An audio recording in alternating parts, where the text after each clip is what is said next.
Vous écoutez Radio Lomé, il est 12h30.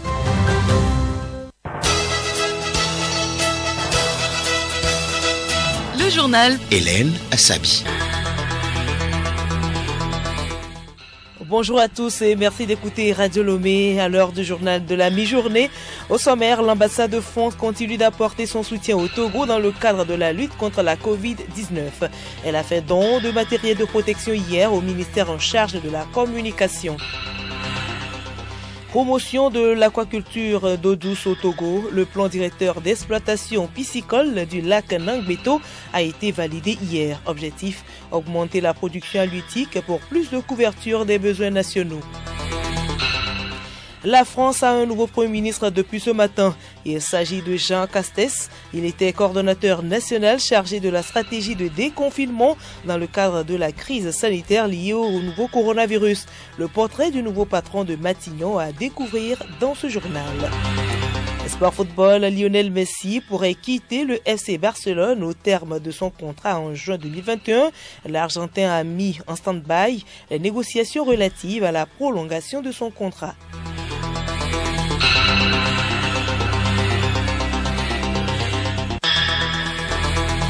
radiolomé.tg.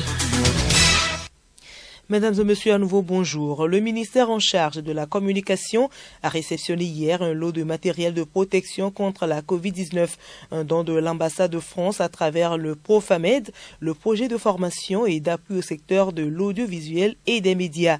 Face au Covid-19 qui a ralenti le programme de formation des journalistes, une partie des fonds a été déversée dans la lutte contre le coronavirus au profit des médias, d'où ce geste salué par le ministre en charge de la communication. Foulibazi Katari. Cette année, dans la logique qui était de l'ambassade de France et nous-mêmes, nous nous sommes dit qu'il ne suffit pas seulement de former les gens, mais il faut s'assurer qu'ils se portent bien. Parce que si vous formez des gens qui se retrouvent carrément de l'autre côté, je veux dire, qui ne sont plus de ce monde, et quel gâchis! Donc, nous avons, dans le cadre de ce projet, estimé qu'il vaut mieux mettre l'accent sur la lutte contre cette pandémie-là. On avait programmé des choses à Kara, à l'intérieur, mais l'épidémie a fait qu'on est obligé de réorienter l'action de ce projet-là pour permettre pour l'adapter beaucoup plus à l'actualité qui consiste à créer les conditions minimales de protection des hommes des médias. Je voudrais donc remercier M. l'ambassadeur pour cette bonne initiative et puis profiter de l'occasion pour féliciter les hommes des médias. Le don est composé de 14 000 masques, 140 litres de solution hydroalcoolique, 1200 paires de gants et 8 dispositifs de lave-mains. Marc Vizy, ambassadeur de France au Togo, invite à une gestion exemplaire. Sur le projet Profamed, il y a quelques actions qui n'ont pas pu être menées, et donc on a décidé avec le ministre que ces sommes pourraient être redéployées pour aider les médias publics. Alors il y a eu les médias privés dans un premier temps, si j'ai bien compris, et maintenant les médias publics, finalement, à disposer d'un certain nombre de matériel et de consommables qui permettent de mieux lutter contre la crise. Donc c'est l'objet de notre rencontre d'aujourd'hui que de vous remettre, le ministre et moi, ces matériels. Et à travers cette remise, moi ce que je voudrais saluer, Monsieur le ministre, chers frères, c'est la qualité de cette relation, la qualité de ce partenariat. Il faut rappeler que ce geste en faveur des médias face au Covid-19 est le deuxième du genre. En mai dernier, 105 médias privés avaient bénéficié de ce projet. Le plan directeur d'exploitation piscicole du lac Nangbeto a été validé hier. Il s'agit de revoir le cadre de gestion approprié pour une exploitation durable de ce lac. Aujourd'hui, le gouvernement veut intensifier la pisciculture sur le lac, d'où la nécessité d'établir les bases du développement autour du lac. Domtani Ali, directeur des pêches et de l'aquaculture.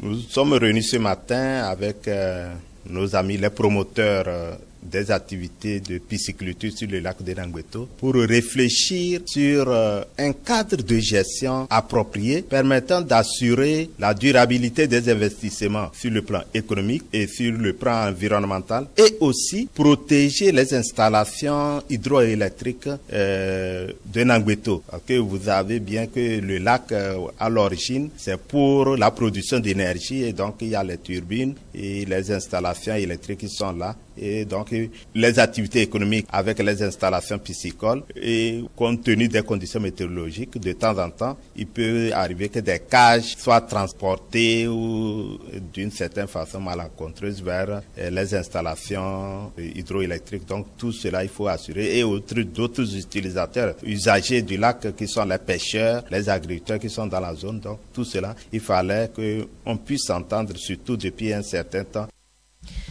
Certains exploitants saluent déjà cette nouvelle stratégie que propose l'État, suivant respectivement Pierrot Akakpovi, président directeur général de Lovely Farm, et Semero Madja de 3F. À la fin de cet atelier, ce qui va changer, vous savez, à chaque réunion, on apprend toujours. Il y a les environnementalistes qui sont en train de nous dire comment procéder. Et on se propose aussi à aller ensemble avec les officiels pour visiter les plans d'eau et voir réellement ce qui nous attend. Parce que nous, on a eu à déjà regarder un peu. Bon, maintenant, après tout ça, ça fait plus les gens s'installent, plus Lovely Farm et choses. N'oubliez pas qu'aujourd'hui, c'est nous qui produisons l'aliment et c'est fait avec les produits sur place là-bas. S'il y a assez d'installés, et nous, on vendra beaucoup d'alevins et beaucoup d'aliments.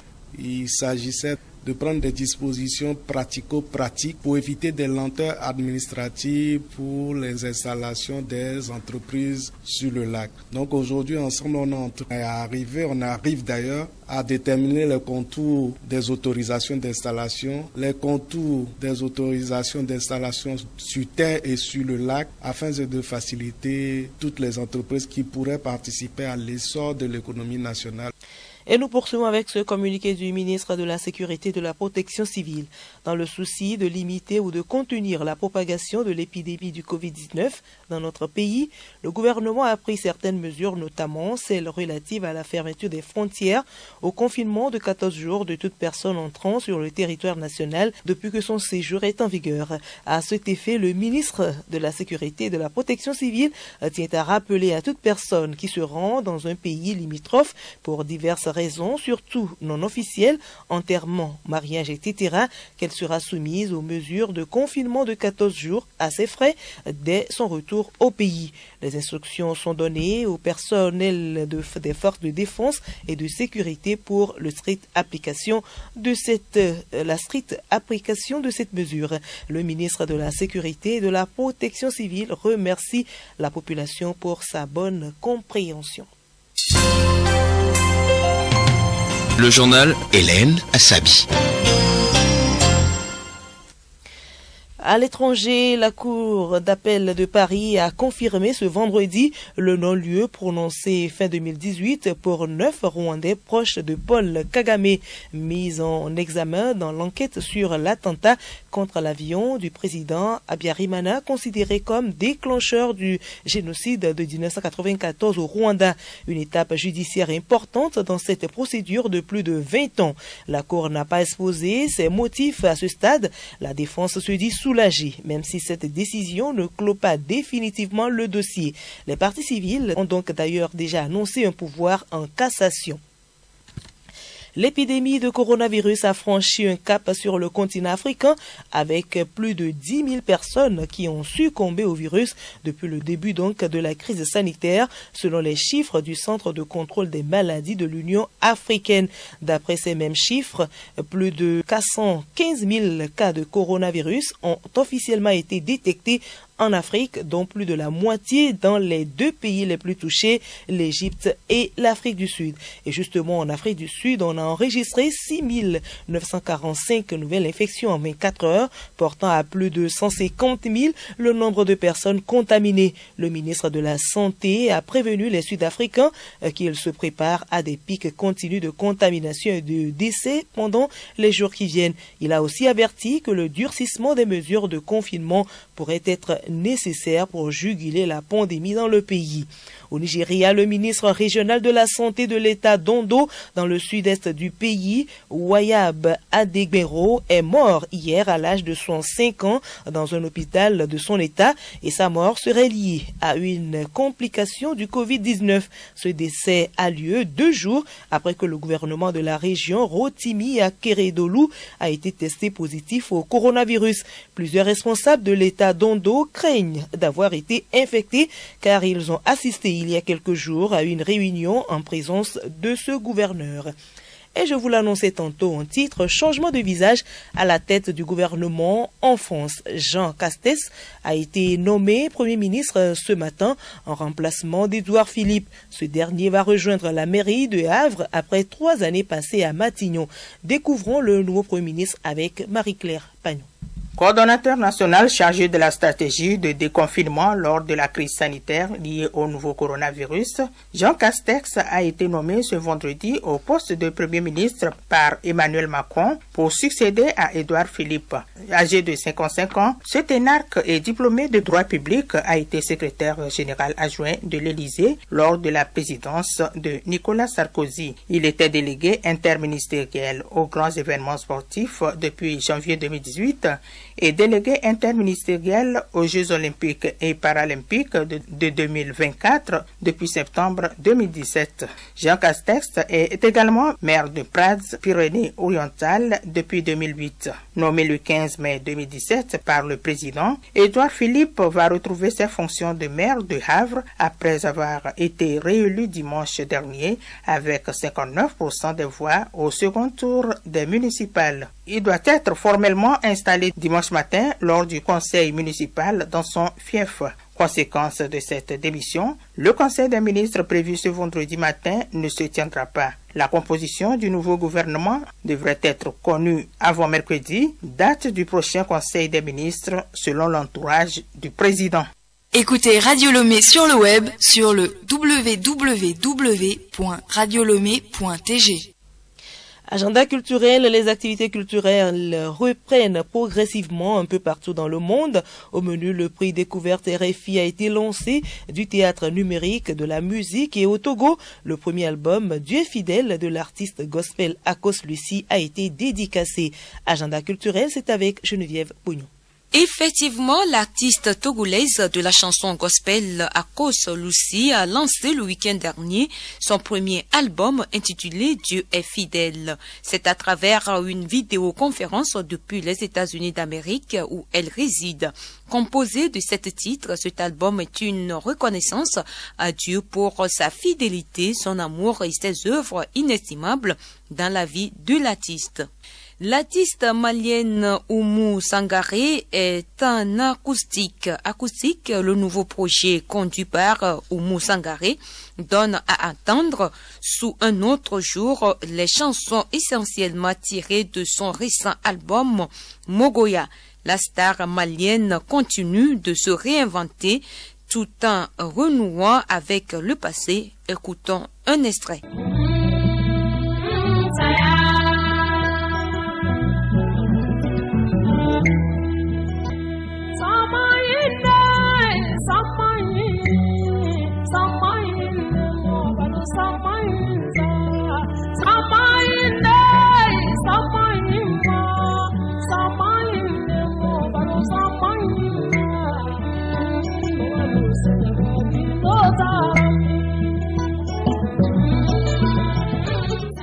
C'est parti pour l'édition 2020 du prix Découverte RFI. Depuis 1981, le prix Découverte RFI met en avant les nouveaux talents musicaux du continent africain. Au cours des années, ce prix a contribué au lancement de nombreux artistes qui ont depuis conquis un public international. Les candidats ont donc jusqu'au 31 juillet 2020 pour envoyer leur candidature. Parlons à présent du théâtre. Après-demain, la révolution artistique, c'est le nom numérique du théâtre du Châtelet. Pour la directrice artistique Ruth Mackenzie, Le premier festival digital du théâtre du Châtelet à Paris porte l'espoir d'une révolution artistique comme jadis les ballets russes. Du 2 au 12 juillet prochain, après-demain, présentera gratuitement 40 créations et une centaine de spectacles de 150 artistes dont Christiane Boltanski, Rukia Traoré, Peter Sella ou Room with Evio.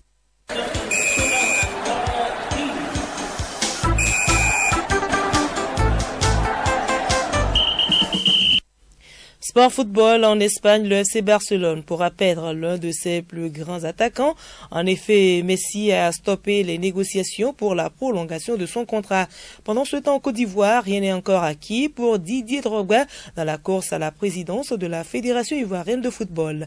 Il doit attendre demain samedi l'Assemblée générale de l'Association des footballeurs ivoiriens. Sibyl Lawson. Pour que sa candidature soit validée, Didier Drogba doit au préalable obtenir le parrainage d'un des 5 groupements d'intérêt reconnus par la Fédération ivoirienne de football, notamment les anciens joueurs, les arbitres, les entraîneurs, les médecins et l'Association des footballeurs ivoiriens. Alors que les 2 premiers groupes ont déjà accordé leur suffrage à un autre candidat, Sori Diabaté, l'actuel président de la FIF, Drogba misait sur le soutien de l'Association des footballeurs ivoiriens, ce qui n'est pas gagné d'avance, car même si Drogba voit sa candidature soutenue par les frères Yaya, Kolo Touré et Aruna Dindane, ce n'est pas le cas du président de la FI, l'ancien Marseillais Cyril Domoro. Ce dernier se montre favorable au candidat Idriss Diallo. Tout sera décidé demain samedi à l'occasion de l'Assemblée générale et Domoro assure que rien n'est acquis pour Didier Drogba. La FI décidera du choix de son candidat juste après l'Assemblée générale ordinaire du 4 juillet prochain. Pour l'heure, aucune tendance pour un candidat à assurer Cyril Domoro. Rappelons que l'élection aura lieu le 5 septembre prochain. En Espagne, Lionel Messi a stoppé les négociations relatives à sa prolongation de contrat et songe à quitter le club catalan l'été prochain. Les secousses qui agitent le Barça depuis le début de la saison auraient en effet eu raison de la patience du sextuple Ballon d'Or. Selon les informations, l'Argentin inquiet de la situation du club aurait gelé les discussions autour de sa prolongation de contrat. Le numéro 10 barcelonais compterait aller au terme de son contrat en juin 2021 et partir libre l'été prochain. Les contre-performances du Barça depuis la reprise de la Liga et les petits problèmes de vestiaire sont l'une des causes qui tentent la Pulga à aller voir ailleurs. L'Argentin reprocherait aussi à ses dirigeants de laisser fuiter des informations qui le feraient passer pour un manipulateur. Toujours en Espagne, 33e journée de la Liga, Getafe de l'international togolais Jenda Konam a courbé les chines jeudi sur la plus petite des marques, 0 but contre 1 face au leader, le Real Madrid. Après une première période soldée par un score nul et vierge, les Azulones ont craqué à la 79e minute. Une faute dans la surface de réparation sur Carvajal qui obtient un penalty transformé par le capitaine Sergio Ramos. Absent lors de la précédente journée pour cumul de cartons, Jenda Konam a fait un bon retour sur le terrain ce jeudi soir. Capitaine pour le compte de ce match, le défenseur international togolais a rendu une bonne copie, ternie toutefois par ce score final. Getafe pointe désormais à la 6e place, tandis que le Real Madrid continue la course en tête avec 4 points d'avance sur le FC Barcelone. En Prima League anglaise, Liverpool a manqué l'occasion de fêter dignement son tout récent titre hier jeudi. Salué avant le coup d'envoi par les Citizens, les Reds ont mordu la poussière à l'Etihad Stadium 4-0. Malgré la défaite, Liverpool est bien champion et Manchester City est toujours relégué à 20 longueurs du sommet malgré sa probante victoire. Voilà, nous sommes ici arrivés à la fin de ce journal. Retenez pour l'essentiel que la France a un nouveau Premier ministre depuis ce matin. Il s'agit donc de Jean Castex. Il était coordonnateur national chargé de la stratégie de déconfinement dans le cadre de la crise sanitaire liée au nouveau coronavirus.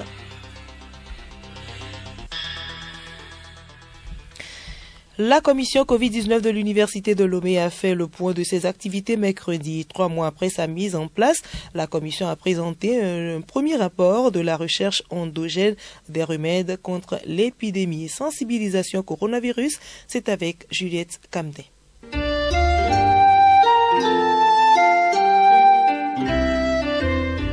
Le projet Évaluation des phytomédicaments pour améliorer le pronostic de la maladie Covid-19 au Togo initié par l'Université de Lomé, a été présenté à la presse. Ce projet porte sur 4 phytomédicaments identifiés pour améliorer l'immunité de l'organisme dans la lutte virale, notamment contre la Covid-19. Quel est le contexte de l'étude? Professeur Ekouevi, épidémiologiste, méthodologiste des équipes de recherche. Depuis le 5 mars 2020, le Togo, comme d'autres pays dans le monde, doit faire face à la pandémie de Covid-19 qui est due à un virus qui est appelé le SARS-CoV-2. À l'heure actuelle, il n'existe aucun médicament reconnu comme efficace contre cette maladie. Vous avez les molécules candidates, telles que l'hydroxychloroquine, qui souffrent aujourd'hui de données cliniques très contradictoires. Vous avez le lopinavir, ritonavir, qui est un médicament que nous connaissons très bien, qui est utilisé dans le cadre de l'infection à VIH. Et les données récentes montraient clairement que cette molécule n'est pas efficace dans le traitement du Covid-19. Le seul traitement qui est recommandé aujourd'hui en Europe, c'est le remdesivir, qui est un traitement qu'on utilise dans le cadre de la maladie à virus Ebola, mais qui n'est pas accessible encore en Afrique. D'où la tendance actuelle à la recherche d'une solution endogène. Et cette solution endogène a été endossée par l'Organisation mondiale de la santé, qui pense qu'il faut soutenir la recherche pour trouver un traitement local, mais selon les règles de la recherche scientifique. C'est ainsi que sous l'impulsion de la présidence de l'Université de Lomé, une équipe de recherche constituée d'enseignants-chercheurs de l'Université de Lomé a été mobilisée afin d'identifier un phyto ou des phytomédicaments pouvant être évalués dans la prise en charge de la COVID-19. C'est ainsi que 4 phytomédicaments promoteurs ont été identifiés, 3 principes portés par la commission ad hoc de la riposte au Covid-19 de l'Université de Lomé, et puis un médicament porté par le laboratoire de biologie moléculaire et d'immunologie de la faculté des sciences de la santé de l'Université de Lomé. Et ceci va nous permettre d'élaborer ce qu'on appelle un essai clinique randomisé de phase 2B, qui a été ainsi élaboré. Mais avant de passer à l'humain, il y a eu des travaux préliminaires qui ont été réalisés avec la commission recherche de formulation à base de plantes. Et ceci connaît 4 étapes. La première étape, c'est d'abord d'avoir une connaissance sur la physiopathologie et la manifestation de la maladie. La deuxième étape, c'est de la recherche et l'identification des candidats médicaments. La troisième étape, c'est ce que nous appelons la recherche préclinique, qui est une recherche in vitro, ensuite in vivo. Et ensuite, la dernière étape qui nous réunit aujourd'hui, qui est la recherche clinique, qui sont les essais cliniques. L'essai clinique va être lancé à partir du 1er août prochain. Vivement que les résultats soient concluants.